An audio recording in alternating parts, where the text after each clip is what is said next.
గ్రామ ప్రజలకు స్వచ్ఛమైన త్రాగునీరు అందించాలనే లక్ష్యంతో బోయినపల్లి గ్రామంలో గ్రామ పంచాయతీ ఆధ్వర్యంలో మినరల్ వాటర్ ప్లాంట్ను ఏర్పాటు చేశామన్నారు సర్పంచ్ నల్లమోహన్. గత 11 ఏళ్లుగా మూతపడిన వాటర్ ప్లాంట్ను నూతనంగా ఏర్పడ్డ పాలకవర్గ సభ్యులు గ్రామ ప్రజలకు సురక్షితమైన నీటిని అందించేందుకు మినరల్ వాటర్ ప్లాంట్ను ప్రారంభించారని సర్పంచ్ నల్లమోహన్ దృష్టికి తీసుకురావడంతో వాటర్ ప్లాంట్కు మరమ్మతులు చేయించి గ్రామ ప్రజలకు అందుబాటులోకి తీసుకొచ్చారు. శనివారం ఎయిమ్స్ చైర్మన్ మోయిని ఎల్లేష్ యాదవ్తో కలిసి సర్పంచ్ నల్లమోహన్ వార్డు సభ్యులు మినరల్ వాటర్ ప్లాంట్ను ప్రారంభించారు. ఈ సందర్భంగా సర్పంచ్ నల్లమోహన్ మాట్లాడుతూ ప్రజలకు తక్కువ ధరలో సురక్షితమైన త్రాగునీరు అందించాలనే లక్ష్యంతో మళ్లీ మినరల్ వాటర్ ప్లాంట్ను ప్రారంభించినట్లు తెలిపారు.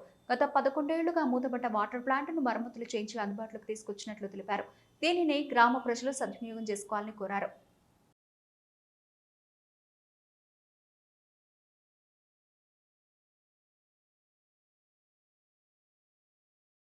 బోయినపల్లి గ్రామంలో నూతన వాటర్ ప్లాంట్ గ్రాండ్గా ఓపెన్ చేయడం జరిగింది.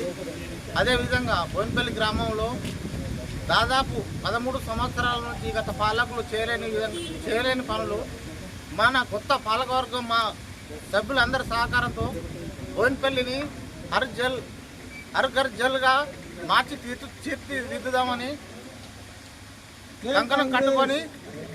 కంకణం కట్టుకొని మేము ప్రతి విషయంలోనూ ముందుకు వెళ్తున్నాము.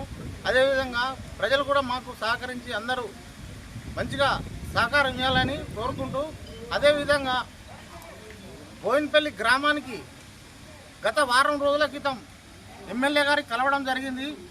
మన నారాయణపూర్ జలాశయం నుండి రైట్ కెనాల్ ద్వారా బోయినపల్లి మండలానికి నీళ్లు 6 నెలల లోపల ఇస్తానని హామీ ఇవ్వడం జరిగింది. అదేవిధంగా చెర్లకు కూడా నీళ్లు తేవడానికి